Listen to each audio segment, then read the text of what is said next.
എല്ലാവർക്കും വിനീത നമസ്കാരം. ശ്രീമദ് ഭാഗവതം ദശമസ്കന്ധം അധ്യായം 39 ശ്ലോകം 44, 45, 46, 47, 48, 49, 50, 51, 52 9 ശ്ലോകങ്ങള് ഇന്ന് നമുക്ക് നോക്കാം. ഭഗവാന് മനസ്സിലായി അക്രൂരപ്പന് കുറച്ച് ഒരു ഭയമുണ്ട്. ആ മല്ലന്മാരെ കൊണ്ട് കൊല്ലിക്കാനല്ലേ ഞാൻ ഈ കുട്ടികളെ കൊണ്ടുപോണത്. ഈശ്വര, അവിടെ ചെന്നാ അങ്ങനെ എങ്ങനെ സംഭവിക്കും എന്നുള്ള പേടി ശരിക്കും ഉള്ളിലുണ്ട്. ആ കുളിക്കാൻ പോകുമ്പോഴും തേര് തെളിക്കുമ്പോഴും ഒക്കെ അങ്ങനെ ഒരു ചെറിയൊരു നിശബ്ദത. അപ്പൊ അതുകൊണ്ടൊക്കെ മനസ്സിലായി. അപ്പൊ അതാ ഞങ്ങളെ രണ്ടുപേരുടെ ഏട്ടന്റെ എന്റെ ശരിയായ സ്വരൂപം കാണിച്ചു കൊടുക്കാം എന്ന് വിചാരിച്ചിട്ട് ഇതാ കാണിച്ചു കൊടുക്കണം.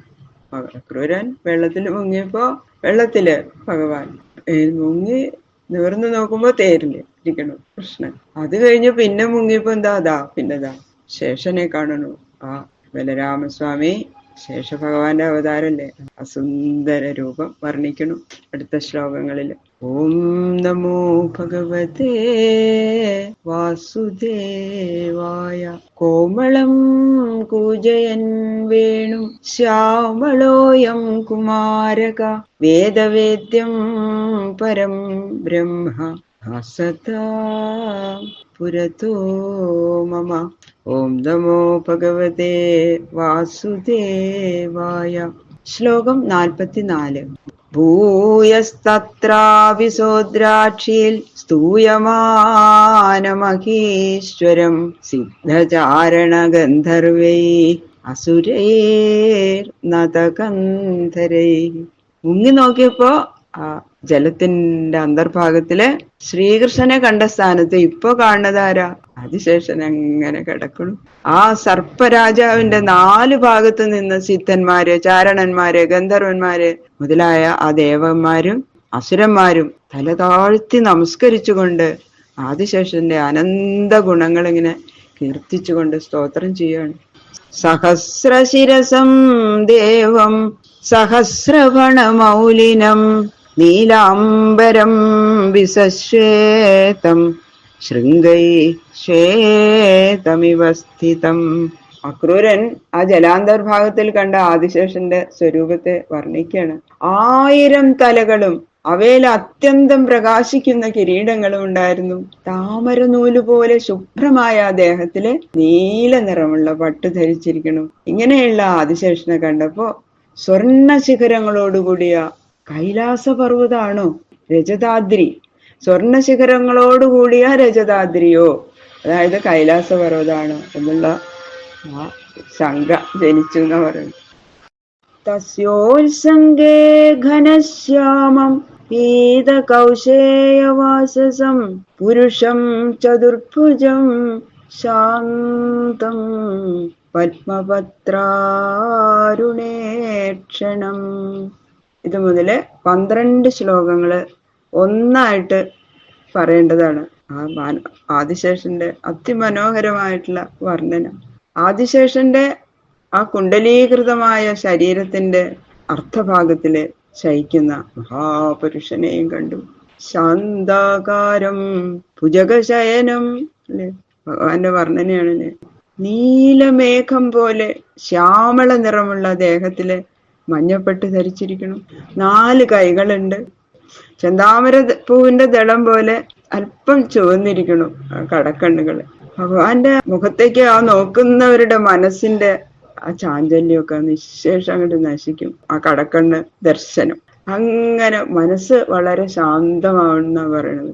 ഭഗവാനെ തന്നെ ആ മുഖത്തേക്ക് തന്നെ ഇങ്ങനെ നോക്കിയിരിക്കാൻ തോന്നും. ഇത്രയും ശാന്തത ഭഗവാന്റെ മുഖത്ത്. അപ്പൊ ആ ശാന്തമായ മുഖത്ത് നോക്കുമ്പോ നമ്മുടെ മുഖവും ശാന്തം, നമ്മുടെ മനസ്സും ശാന്തമാവും അല്ലെ. ചാരുപ്രസന്നവദനം ചാരുഹാസ നിരീക്ഷണം സുപ്രോന്നസം ചാരുകർണം സുഖപോലാരുണാധരം. ഭഗവാന്റെ മുഖത്തേക്ക് ഇങ്ങനെ നോക്കുന്നവർക്ക് വളരെ സന്തോഷം തോന്നും. അത്ര സുന്ദരം, അത്ര തെളിഞ്ഞിട്ടായിരിക്കണം ആ മുഖം. പൂനിലാവ് പൊഴിയണ പോലെയുള്ള പുഞ്ചിരി. അങ്ങനെ പുഞ്ചിരിച്ചുകൊണ്ട് അങ്ങനെ ഒരു കടക്കണ്ണുകൊണ്ടിങ്ങനെ നോട്ടം. എന്തൊരു ഭംഗിയാ ആ പുരികങ്ങളും ആ നാസികയും ആ കർണങ്ങളും കവിൾത്തടങ്ങളും കോമളങ്ങളെന്നു പറഞ്ഞാ പോരാ. അധരങ്ങളോ അങ്ങനെ ചെന്തൊണ്ടിപ്പഴം പോലെ എന്ന് പറയില്ലേ. അധരം മധുരം വദനം മധുരം ഹസിതം മധുരം നയനം മധുരം മധുരാധിപതേ അഖിലം മധുരം. പ്രലംബ പീവരഭുജം തുംഗാംസോരസ്ഥലശ്രിയം കമ്പുകണ്ഠം നിമ്നനാഭിം വലിമൽ പല്ലവോദരം.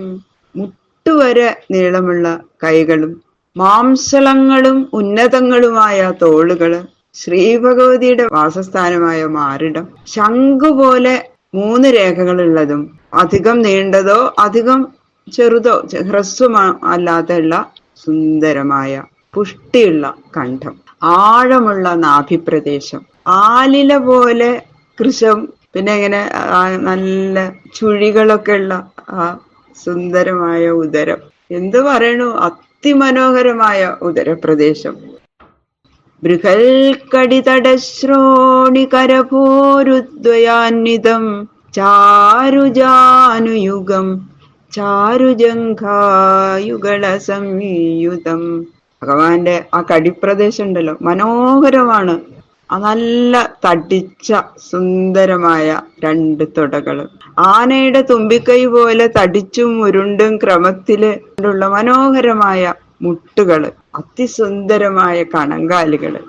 എല്ലാ അവയവങ്ങളും അതിസുന്ദരങ്ങളാണ്. ഓരോന്നും വർണ്ണിച്ച് വർണ്ണിച്ച് പ്രത്യേകം വർണ്ണിക്കണം ഭഗവാന്റെ അവയവങ്ങള്.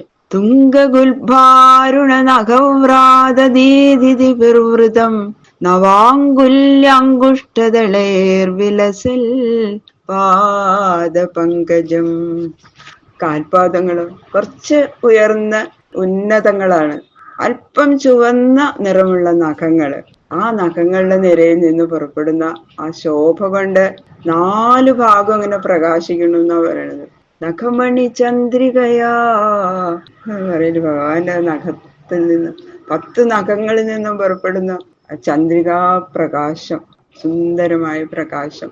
അങ്ങനെ പാദങ്ങള് അതികോമളങ്ങള്, മൃദുലങ്ങളായ വിരലുകള്, അങ്കുഷ്ടങ്ങളാകുന്ന ദളങ്ങളെ കൊണ്ട് ഏറ്റവും ശോഭിക്കുന്ന താമരപ്പൂക്കൾ പോലെ ഇരിക്കണു. ഇനി പ്രത്യേകിച്ച് ഇനി അതിനേക്കാളും മനോഹരമായിട്ട് പറയാനുണ്ടോ അല്ലെ? താമരപ്പൂ പോലെ ഉള്ള മനോഹരമായ ആ പാദങ്ങൾ. സുമഹാർഹമണിവ്രാത കിരീട കടകാംഗദേഹി കടിസൂത്ര ബ്രഹ്മസൂത്ര ഹാരനൂപുരകുണ്ടലൈ ഭ്രാജമാനം പത്മകരം ശംഖചക്രഗദാധരം ശ്രീവത്സവക്ഷസം ഭ്രാജൽ കൗസ്തുഭം വനമാലിനം. വിലമതിക്കാൻ കഴിയാത്ത രത്നങ്ങൾ പതിച്ചിട്ടുള്ള കിരീടം, കൈവളകള്, തോൾവളകള് ഇതൊക്കെ ധരിച്ചിട്ടുണ്ട്. അരയില് നല്ല നൂല് ധരിച്ചിട്ടുണ്ട്, നല്ല അരഞ്ഞാണം. തോളില് പൂണൂല് ധരിച്ചിരിക്കണു.